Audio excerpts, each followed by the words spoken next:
Bacha Party. So let's start with the top 25 most important questions of chapter 5. I hope you have revised the chapter. Start करते question number 1 से. First question is select the group in which all organisms have same mode of nutrition. तो same mode एक बार check कर लेते हैं हम. First option is your Cuscuta. अब Cuscuta का आपके पास क्या होता है? Parasitic mode of nutrition होता है. Then is the yeast. Yeast is saprophytic. Legumes हो जाएंगे आपके autotrophic mode of nutrition हो सकते हैं ये. या फिर they also show symbiotic mode of nutrition also, अगर आप नाइट्रोजन फिक्सिंग बैक्टीरियाज के साथ बात करते हो तो. इसके बाद लीचेस की बात कर लेते हैं. लीचेस आपके पास ये पैरासाइटिक मोड ऑफ न्यूट्रिशन ही है, हमें पता है, और टेप वॉर्म्स भी पैरासाइटिक मोड ऑफ न्यूट्रिशन दिखाते हैं. अब कैक्टस देख लो. कैक्टस हो जाएगा आपका again autotrophic mode of nutrition. Ticks, lice, leeches ये सब पैरासाइटिक मोड ऑफ न्यूट्रिशन में आती है. काऊ आपका हेट्रोट्रॉफिक मोड ऑफ न्यूट्रिशन में होगी. Cuscuta, ticks, lice, leeches, tapeworm ये सब parasitic mode of nutrition. Then again cactus autotrophic, grass autotrophic, lice parasitic, lion heterotrophic और tapeworm आपका ये भी parasitic mode of nutrition में. That means the answer is very clear. It's C. आपको पूछा था same mode of nutrition, तो ये हो जाएंगे आपके पास C. All of them are parasitic. Question number 2. Which of the following options indicate the product formed after breakdown of glucose?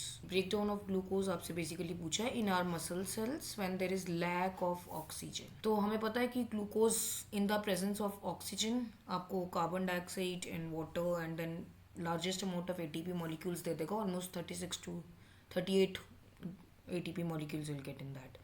Absence of oxygen में पता है हमें एनारोबिक रेस्पिरेशन में आपके पास इथेनॉल एंड कार्बन डाइऑक्साइड आ जाएंगे एंड ऑलमोस्ट 2 ATP मॉलिक्यूल्स मिलते हैं वहाँ पे. अब बचा last option, that is your lack of oxygen muscle cells में. तो मसल सेल्स में हमारे पास क्या बनता था? Lactic acid. तो आर मसल सेल्स पूछा है यहाँ पे, हमारा आंसर हो जाएगा lactic acid plus energy. Next is your question number 3. During cellular oxidation of glucose ATP is produce along with formation of other products in the reaction. यहाँ पे आपसे पूछा गया है कि मैक्सिमम ATP मॉलिक्यूल्स कहाँ मिलेंगे. तो ये तो अभी जस्ट हम करके हटे. मैक्सिमम मिलेंगे आपको in our body when complete oxidation of glucose occurs. तो लैक्टिक एसिड तो हो नहीं सकता, इथेनॉल नहीं हो सकता यीस्ट में. This is again in the aerobic respiration absence of oxygen. Carbon dioxide in yeast cells नहीं. ह्यूमन सेल्स में you get 36 to 38 ATP molecules. A sportsman after taking a long break of his suffered muscular cramps. Cramps क्यों होते हैं हमारे पास? Because of oxygen shortage. तो lactic acid जो है वो अक्यूमुलेट होना शुरू हो जाता है. तो lack of oxygen and formation of lactic acid. Question number 4. How many chambers are there in the heart of the following? Fish में 2 चैम्बर एंड ह्यूमंस में 4 chamber. How is mixing of oxygenated and deoxygenated blood prevent in their bodies? तो आपको explain करना पड़ेगा यहाँ पे कि आपके पास फिश में 2 चैम्बर्ड हार्ट होता है. तो which means we know that 2 chamber मतलब एक ऑरिकल और एक वेंट्रिकल होगा. और ऐसे ही ह्यूमंस में जब हम बात करते हैं तो 4 चैम्बर में 2 ऑरिकल्स हो जाएंगे आपके पास एंड 2 वेंट्रिकल्स हो जाएंगे.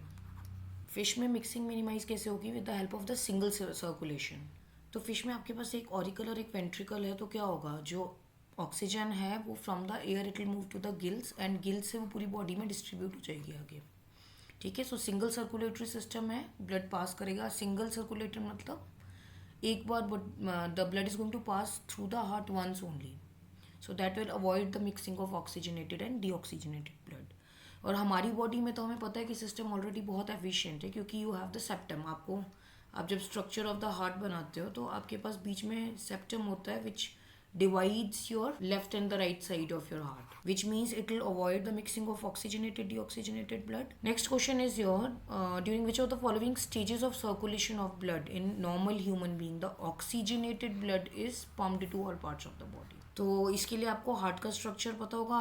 If you remember what we have done, इस साइड पे आपकी राइट साइड होगी, लेफ्ट साइड होगी, right auricle, right ventricle, left auricle and left ventricle. तो जब पंपिंग ऑफ द ब्लड की बात हो रही है तो बेसिकली मैं राइट वेंट्रिकल और ऑरिकल्स की बात कर रही हूँ. ऑरिकल वेंट्रिकल्स हमें पता है कि जो है ऑल्टरनेटिवली कंट्रैक्ट एंड रिलैक्स करेंगे, राइट. आपका जो लेफ्ट वेंट्रिकल था वो ऑक्सीजन पंप करेगा with the help of the aorta to the entire body.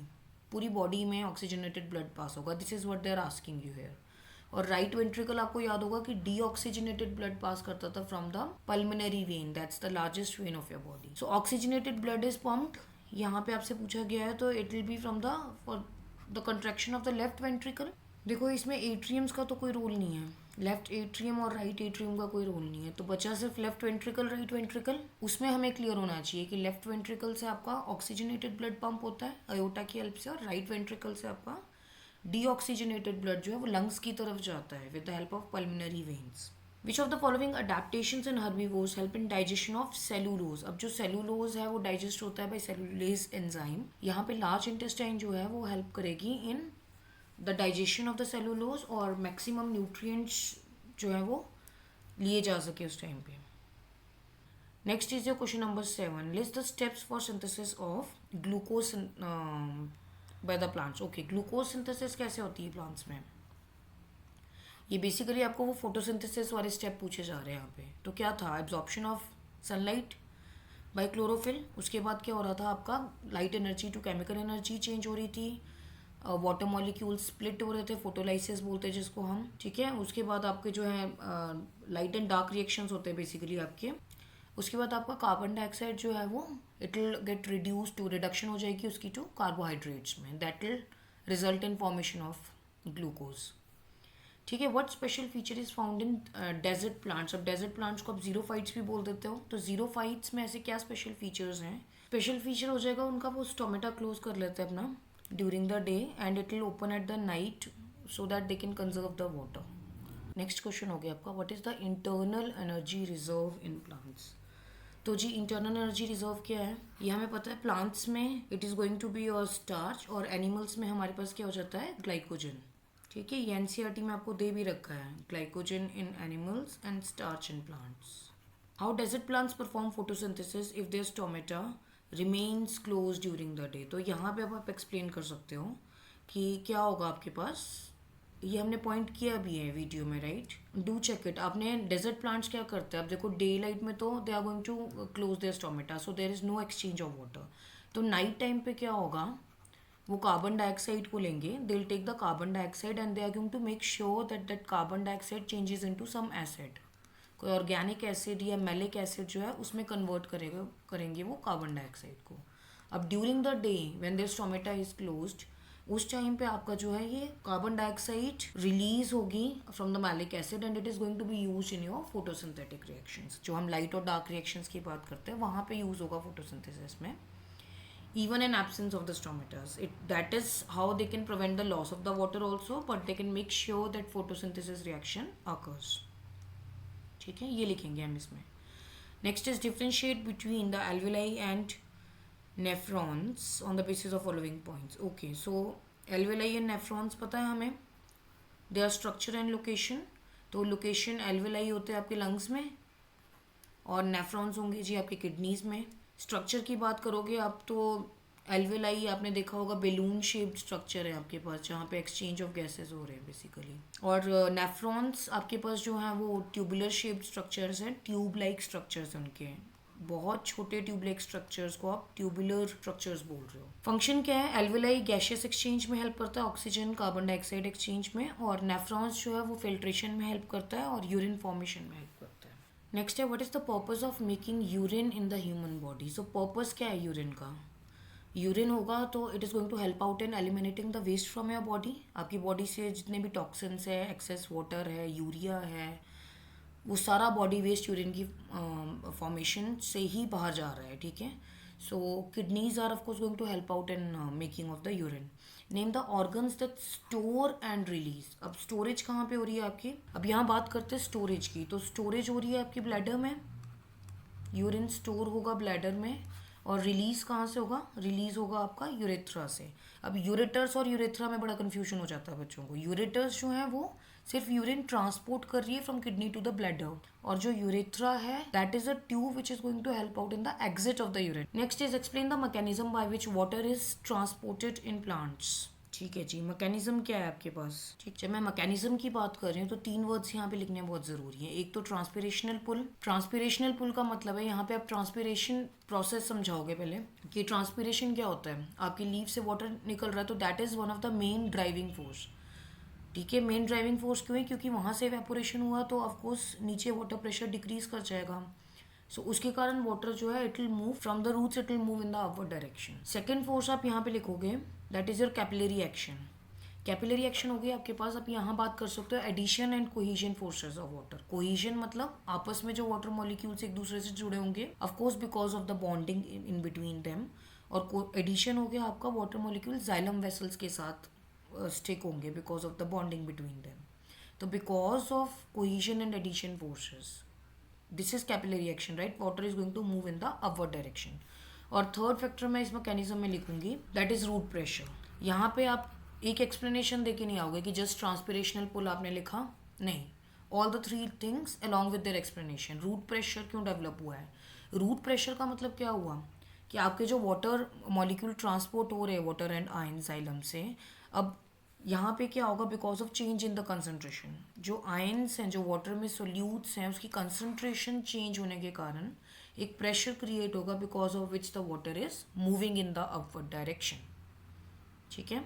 Next is water is used by the leaves for of the plants for photosynthesis, but rather than watering the leaves we use water through the soil. How does this water reach the leaf of the plant? ये आपके पास same आ गया, यही explanation दोगे आप इसमें भी. So the question is generally food is broken and absorbed within the body of organism. In which of the following organism it is done outside the body? अब देखो, amoeba, mushroom, paramecium and lice. So mushrooms हमें पता है saprophytes में क्या होगा. इसमें mushroom जो है it will secrete the digestive enzyme on dead and decaying matter, जो आपके कम्प्लेक्स सब्सटेंसेस को ब्रेक डाउन कर देगा. And then they are going to absorb the substances. That is external digestion बोलते हैं हम इस केस में. ठीक है. Name the type of nutrition exhibited by the amoeba. तो अमीबा जो है आपका वो होलोजोइक न्यूट्रिशन करेगा because it is relying on the solid food particles. How food is taken in and digestive by this organism. तो amoeba के case में पता है हमें what it is going to do. It is going to take in the food particle. ठीक है. ये अगर आपका फूड पार्टिकल है तो ये फूड पार्टिकल अंदर आएगा with the help of pseudopodia. तो आप ऐसे फिंगर लाइक प्रोजेक्शन दिखा दोगे, ये फिंगर लाइक प्रोजेक्शन आपकी एक्सटेंड हो जाएंगे. The food will move in. Once the food is in it is going to release the digestive enzymes. So digestive enzymes क्या करेंगे, they are going to help out in the digestion, absorption of the nutrients, and then the once the digestion is over the egestion will occur. After the absorption you can show the egestion process also, ये आपकी egestion हो रही है. It will remove the materials, the waste material out of the body. So let's see the question. The valves in the human heart ensures that oxygen-rich blood flows from left atrium to left ventricle. पहले तो valves आपको याद होने चाहिए. आपके पास tricuspid and bicuspid valve होते हैं. Tricuspid होता है आपका on the right side and bicuspid होता है on the left side. Bicuspid को आप मीट्रियल वेल्व भी बोल देते हो. वेल्व्स इंश्योर कर रहे हैं कि आपका जो ब्लड फ्लो कर रहा है फ्रॉम एट्रियम्स टू वेंट्रिकल्स वो बैक फ्लो ना करे. अब इसमें सिर्फ आपको you have to just see the atriums and the ventricles whether it is mentioned correctly और not. So see first one, oxygen rich blood flows from left atrium to left ventricle. This is right. Your deoxygenated blood flows towards the right side and your oxygenated blood flows towards the left side. Okay, so it is moving from left atrium. Deoxygenated blood from left, this is wrongly mentioned. Third is oxygen rich blood flows from right atrium to right ventricles. No, not oxygen rich. Deoxygenated blood flows from, this is right. So C should be the correct answer, first and fourth. Next is left atrium receives oxygenated blood from the pulmonary vein. So right now we have done left atrium. आप right side ले लो और left side ले लो. Left side receives oxygenated blood from the pulmonary vein. Yes, that is right. The right atrium transfers deoxygenated blood to the right ventricle. Yes, this is also right. But are they explaining each other? No, both of them are correct, but they are not explaining because right atrium said has to go to the right ventricle. From the right ventricle, it will go to the lungs for oxygenation, and then from the lungs it will go, the oxygenated blood will move to the left atrium and then to left ventricle, and from the left ventricle oxygenated blood will move from the aorta. That's the entire process. Let's move to the next question. Question number 13. With the help of flowchart, you have to show the breakdown of glucose in presence and absence of oxygen. तो ये हम already कर चुके हैं. And state the role of ATP. तो glycolysis process पता है हमें कि glucose in the cytoplasm it's going to get converted into the pyruvate, and from this 3 carbon molecule in the presence of oxygen आपके पास बन जाएगा carbon dioxide and water. This is a complete oxidation, right? And energy will be released with a large amount of ATP molecules. और absence of oxygen में आप दो cases कर लोगे कि मसल सेल्स होंगे तो lactic acid and energy release होगी, और अगर यीस्ट की बात कर रही हूँ मैं तो उस केस में आपका ethanol plus carbon dioxide plus energy release होगी, एटीपी रिलीज होंगे बट लेस मॉलिक्यूल्स रिलीज होंगे. और एटीपी का रोल क्या है? ATP is the energy currency of the cell. So whenever the energy is required in the body, the ATP is going to break down and it will release the energy. Next है assertion. Transpirational pull helps in absorption and upward movement of water and dissolved minerals in plants. हाँ ठीक है, this is true. The effect of root pressure in transport of water is more significant at night. This is also true. See, both the statements are true but they are not explaining each other. Why? ट्रांसपिरेशनल पुल में आप क्या बात कर रहे हो? Major force है, driving force है, अभी हम करके हटे बात, and because of which the water and minerals are moving in the upward direction. But transpiration more prominently आपका डे टाइम पे चलता है जब स्टोमेटा आपके ओपन होंगे. ठीक है. रूट प्रेशर की जब मैं बात कर रही हूँ तो this is more prominent at the night time. मैंने रूट प्रेशर में क्या बोला था कि आप you are majorly talking about the minerals which are present. So the solute particles or the minerals are going to move because of the root pressure. So they are true, both of them are helping out, but they are not explaining each other because transpiration is occurring at the daytime and root pressure is prominent at the night time. Okay, let's move to the next question. So next question is breakdown of proteins in stomach. Stomach takes place by the enzyme trypsin. Trypsin break down करता है protein को पर small intestine में, तो ये नहीं होगा. Lipase lipids को ब्रेक डाउन करता है. सलाइवरी एमाइलेज स्टार्च पे वर्क करता है. तो पेप्सिन जो है वो आपका HCl की प्रेजेंस में एक्टिवेट हो जाएगा और प्रोटीन्स को ब्रेक डाउन कर देगा into peptides. Role of the following enzyme in salivary amylase क्या करेगा? स्टार्च को कन्वर्ट कर देगा. ठीक है, आगे माल्टोज में. देन पेप्सिन का रोल क्या हो जाएगा? अभी हमने किया है. It is going to convert the proteins into peptides. Trypsin जो है वो पेप्टाइड्स को आगे ब्रेक डाउन करेगा अमीनो एसिड्स में और स्मॉलर यूनिट्स में. लाइपेज जो है वो फैट को ब्रेक डाउन करेगा into lipids, your fatty acids and glycerol. Let's move to the next question. So the next question is how is small intestine in human design to absorb the digested food. So यहाँ पे आपको you have to write down the features of the small intestine. What is it in the small intestine which is helping out in the better absorption of the food. तो आप लिख सकते हो कि surface area small intestine का, the length and the surface area of small intestine is large. तो उससे क्या होगा? जितना सरफेस एरिया ज़्यादा होगा उतनी एब्जॉर्प्शन अच्छी होगी. आपने पढ़ा surface area, more is the surface area, more is the rate of reaction. तो रेट ऑफ यहाँ पे absorption is going to increase. The food is going to take more time for better absorption. Second इसमें हम लिख सकते हैं कि villi, आपके पास विलाई और माइक्रो विलाई होते हैं इंटेस्टाइन में. Villi is your finger like projection which is present. उस पर हेयर लाइक एक्सटेंशन होगी जिसे हम माइक्रोविलाई बोलते हैं. तो it is going to help out in better absorption of your digested food. बहुत अच्छे से एफिशिएंटली फास्टली आपका एब्जॉर्प्शन ऑफ फूड हो पाएगा. थर्ड इज हम यहाँ पे लिख सकते हैं कि आपके पास, और ये सारे पॉइंट्स एनसीईआरटी में दिए हैं, it's only you have to segregate them, make the pointers out of it.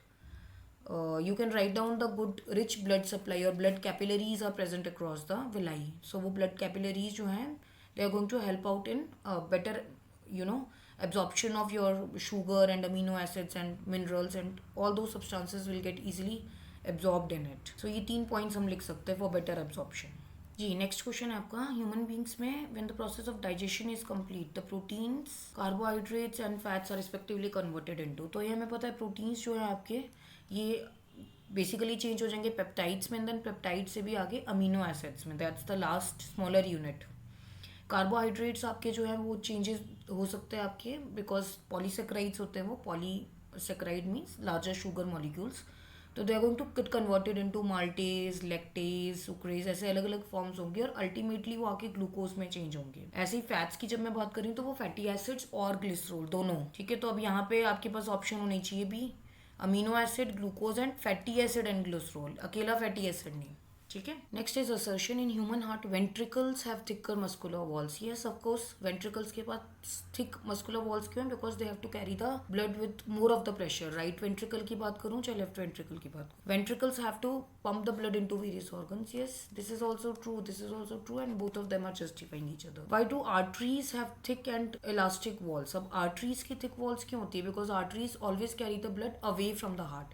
तो हार्ट से लेके जाएंगी, वेंट्रिकुलर कंट्रैक्शंस होंगी, उसके बाद आर्टरीज जो है वो हार्ट से ब्लड लेके जा रही हैं, तो they will have to carry the blood at very high pressure. So to maintain that pressure, to withstand that pressure, they need to have thick and elastic walls. Whereas veins have the valves. अब veins जो होता है उसको they will, veins हमने याद रखा था वापस हार्ट में लेके आएंगे, तो veins will have to bring the blood back to the heart, and that too at low pressure. So they don't have thick walls, but they do have valves with them. क्यों? क्योंकि veins जो हैं आपकी वो they are carrying the, like even from your let's say lower part of the body, they are bringing the blood back. तो वो back flow of the blood ना हो, to prevent that you have the valves in the veins so that the blood moves only in one direction. Next is name the type of oxygenated deoxygenated blood moving from vena cava. Vena cava जो है वो आपका deoxygenated blood carry करता है from all the parts of the body to it brings to the right atrium. और pulmonary artery जो है आपकी वो भी डीऑक्सीजनेटेड ब्लड लेके जाएगी, but from the right ventricle towards the lungs oxygenation के लिए. ठीक है, ये all parts of the body से राइट एट्रियम की तरफ लेके आएगा ब्लड. वेना केवा आपको याद होगा, inferior and superior vena cava we have done. Next है we need to water the soil in a plant on regular basis but it ultimately reaches the leaves of the plant. So देखो इसमें सिर्फ एक ही चीज़ discuss करने वाली है, rest of the things we have already done. इसमें आप जब सॉइल में वाटर कर रहे हो प्लांट, तो रूट से it will reach to the root hair. अब रूट हेयर में क्या होगा? ऑस्मोसिस हो रहा है, ऑफकोर्स एब्जॉर्प्शन ऑफ वाटर हो जाएगा. ठीक है, it will provide the large surface area for absorption of water. ये सारी चीज़ें concentration of water, the only reason is because there is a change in concentration of water molecules. ठीक है, वहां से रूट हेयर से आगे जाइलम वेसल्स, और फिर जाइलम के आगे हमें पता है कि जाइलम वेसल से again then will talk about root pressure, capillary action and transpirational pull. So next question is on kidneys. This is all introduction of it. हम क्वेश्चन पढ़ते हैं. Name the artery which brings oxygenated blood to the kidney. तो आपके पास arteries जो kidney से related है वो रीनल आर्टरी होगी. Renal word is associated with the kidneys. Name the cluster, the thin walled capillaries present in the kidney. तो capillaries आपके पास थी glomerulus जो किडनीज में प्रेजेंट थी, आगे नेफ्रॉन्स में. In human excretory system name the organ that stores urine. Bladder, urinary bladder. Is this organ under hormonal और nervous control? ये हम नर्वस कंट्रोल के अंदर लेंगे, बिकॉज आपको याद होगा जब हम इसकी बात करते हैं release of the urine, which urination you can call और micturition you can call, it is under nervous control. तो इसको मैं इस पोर्शन में लूँगी. ऑल्दो हॉर्मोन्स का रोल है, बट उनका रोल सिर्फ वाटर रिटेंशन में, या एंटी डायूरेटिक हार्मोन किया हमने अभी नेक्स्ट चैप्टर में.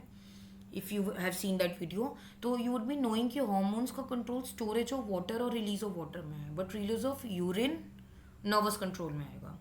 List the 2 steps involve in formation of urine. देखो ये तो अल्ट्रा फिल्ट्रेशन, सेलेक्टिव रीएब्जॉर्प्शन बोल सकते हो आप. अल्ट्रा फिल्ट्रेशन में क्या था? आपके ग्लोमेरुलस में because of high pressure of the blood आपके पास जो ब्लड कैपिलरीज आ रही थी, because of the difference in the lumen of the capillaries जो एंटर कर रही थी ग्लोमेरुलस में, उसमें आपका blood there is a difference in the blood pressure. उसके कारण आपका urea, water, glucose, all those substances will get filtered out. That's the first process, filtration या अल्ट्रा फिल्ट्रेशन. सेकेंड था आपका सेलेक्टिव रीएब्जॉर्प्शन, जो आपका पीसीटी में मेजरली हो रहा था, प्रॉक्सिमल कॉन्वोल्यूटेड ट्यूब्यूल में. पीसीटी में जाके आपका glucose, amino acids, water, salts reabsorb हो रहे थे. ठीक है, सो ब्रीफ फंक्शन आप ये दोनों चीजें एक्सप्लेन करोगे उसमें. और in which part of the nephron does selective reabsorption takes place? तो सेलेक्टिव रीएब्जॉर्प्शन हो जाएगी आपकी पीसीटी में मेजरली, आपकी प्रॉक्सिमल कॉन्वोल्यूटेड ट्यूब्यूल में रीएब्जॉर्प्शन हो जाएगी. So list the factors which in the amount of water reabsorb depends. Factors 2 हो जाएंगे आपके पास. एक तो आपकी बॉडी का हाइड्रेशन लेवल कितना है, what is the hydration status of the body, उसके अवेलेबिलिटी पे रीएब्जॉर्प्शन डिपेंड करेगी. And second is the salt concentration, आपकी बॉडी में कितना सॉल्ट अवेलेबल है, उसके accordingly reabsorption is going to occur.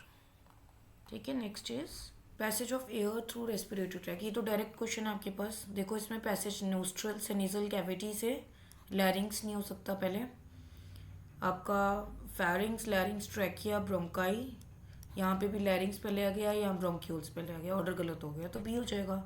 Nostril से nasal cavity, pharynx which is a common passage, वहाँ से larynx which is a voice box, वहाँ से ट्रैकिया पे wind pipe, then bronchi, bronchi से फर्दर डिवीजन ब्रोंक्यूल्स, ब्रोंक्यूल से alveoli, alveoli पे जाके एक्सचेंज ऑफ गैसेस हो जाएगी। चलो नेक्स्ट क्वेश्चन।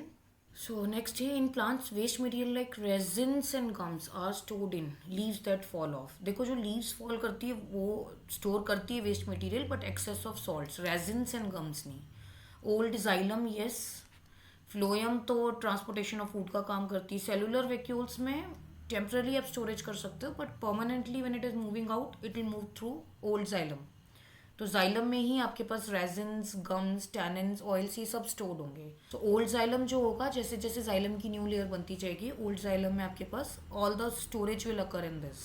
तो next question is your study the following flow chart which shows the break down of glucose. अब देखो ग्लूकोज मॉलिक्यूल है आपका, आगे ब्रेक डाउन हो रहा है into a and then it is going to further give you different products. तो glucose आगे चेंज हुआ आपका पायरुवेट में, आपको ABCD के नेम्स बताने हैं। एब्सेंस ऑफ ऑक्सीजन में यीस्ट में B मिल गया which is nothing but ethanol.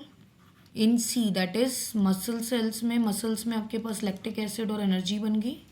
और in D of a cell that is in the mitochondria it is going to give you carbon dioxide plus water plus energy. Write the source of glucose molecular model cellular respiration in plants and animals. तो plants में source क्या हो जाएगा आपका photosynthesis, और animals में आपको digestion of carbohydrate से बोल सकते हो आपको ग्लूकोज मिलेगा। आपने कोई भी starch लिया, सुक्रोज लिया, कोई substance आगे further it will break down and give you glucose. Why do athletes suffer sometimes from the muscle cramps? So we know this muscle cramps होंगे because of insufficient amount of oxygen, because vigorous physical exercises कर रहे जब तो body में oxygen demand बहुत ज़्यादा होगी। Supply of oxygen is not that sufficient, lactic acid produce होगा, that will result in muscle cramps. Give reason why the, देखो next question है why do rate of breathing in aquatic organism is faster. तो जो dissolved oxygen होती है water में वो बहुत कम होती है, it is less as compare to the oxygen which is available in the atmosphere.